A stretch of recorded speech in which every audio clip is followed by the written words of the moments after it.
The last 3 years of war have shown no mercy to either side. The bitter fighting continues across Europe over land, sea, and air, leaving behind mountains of casualties and many more broken souls.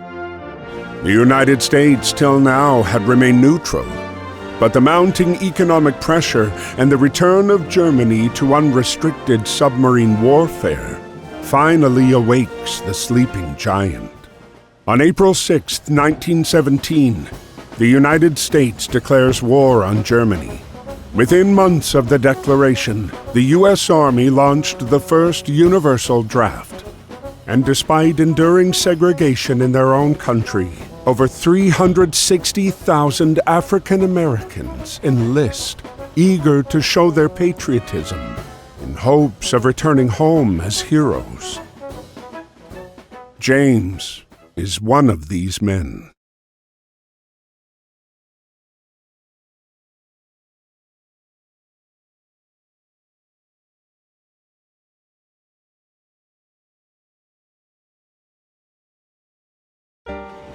Dear Brother James, I hope this letter finds you well and that working at the docks is not too backbreaking. It's good to receive news from you and from home. Keeps my mind off of the war. We wallow in the trenches, in the mud among the rats and the dead bodies, afraid that if we stand tall, we might catch a bullet. But if you take anything from my letter, I want it to be this. Do whatever you can to stay away from this madness. You followed me everywhere when we were kids. But please, don't follow me here, James. There is nothing here but misery and death. Be safe and stay home. Freddie.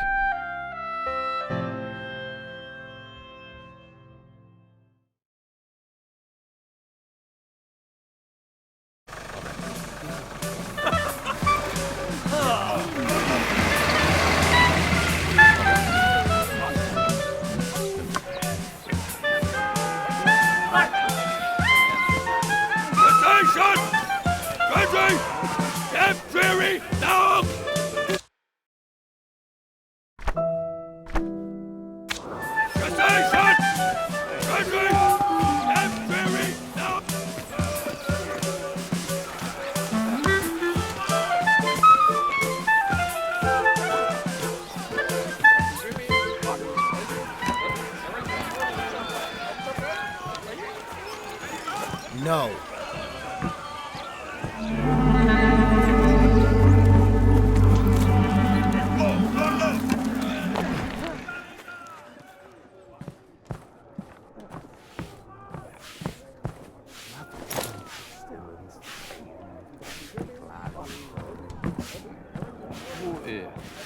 I ain't happy with it.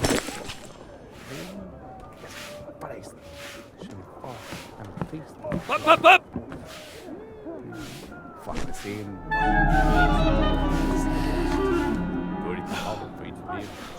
You're like... Up!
Dear Freddie, it's good to hear from you. Sorry to disappoint, but it looks like I'm following you around again. I've already enlisted with the 15th New York National Guard Regiment, or the old 15th, as they call us. We're done with our training and on our way to the front. We'll sail from New York to France. We're on our way to help you win the war. But don't you worry about me. I can take care of myself just fine. Your little brother, James.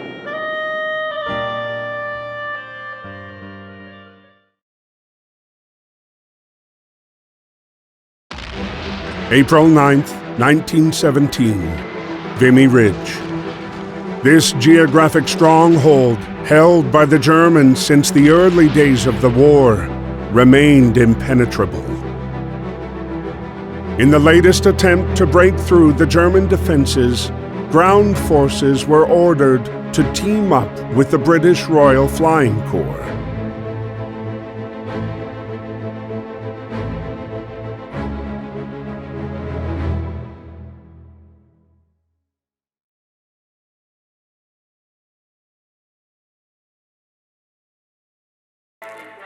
Before launching the attack, the soldiers were given a moment to write to their loved ones.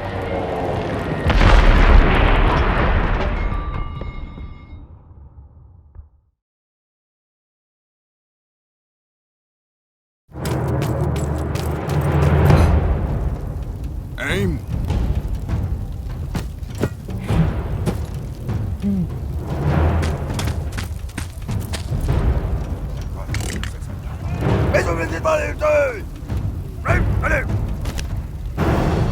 Interrupted by George's unconventional landing, Freddie soon learned that his unit was going to take part in the operation and be paired up with the peculiar British pilot, now grounded and without a plane to fly.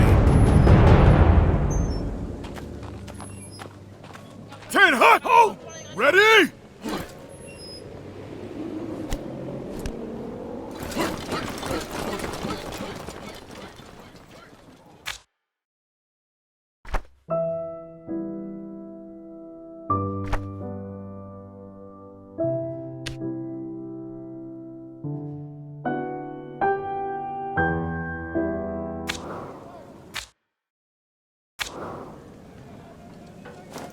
Upsec.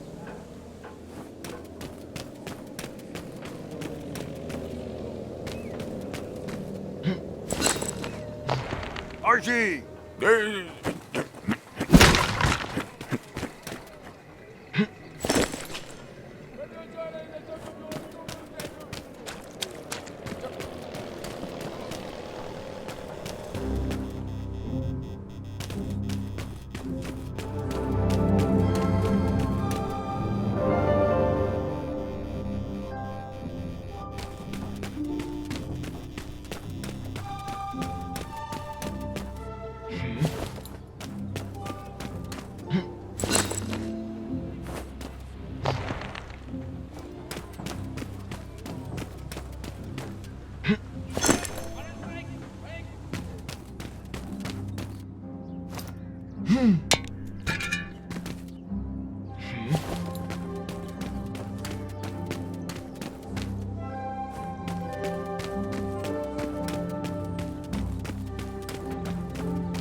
Despite his haphazard flying, George managed to pinpoint the enemy's location.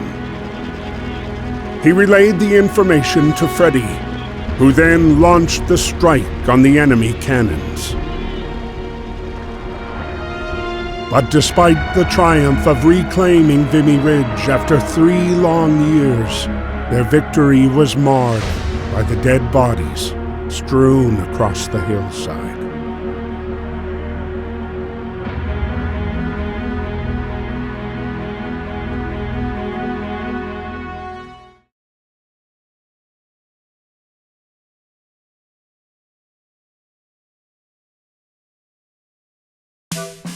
While Europe was torn apart by war, the U.S. had begun a massive mobilization in what many believed could permanently change the tide of the war.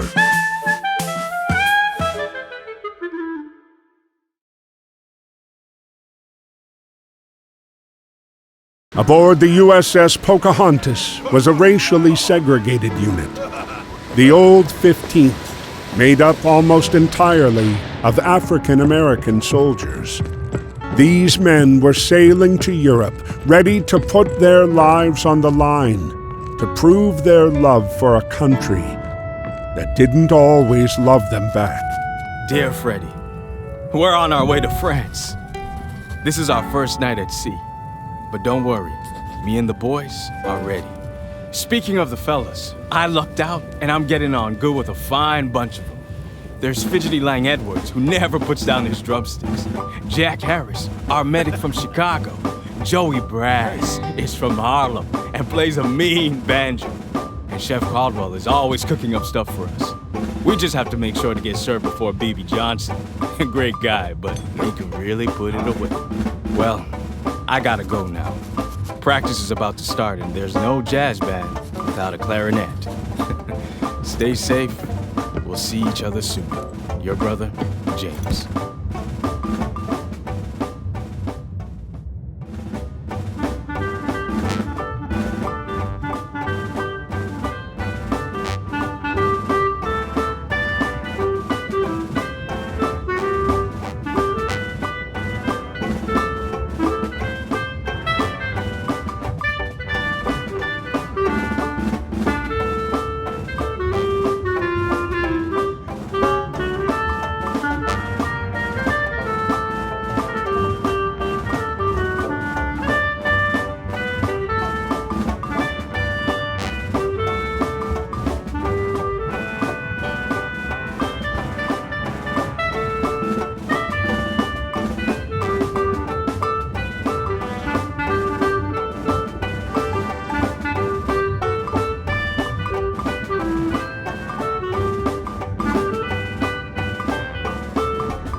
As the Pocahontas continued to cross the Atlantic, their encounter with the German U-boat 155 brought them ever closer to the fight.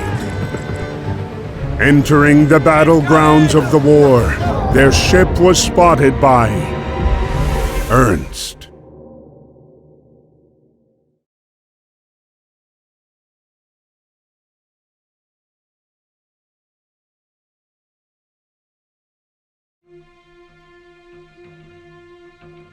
May 31st, 19...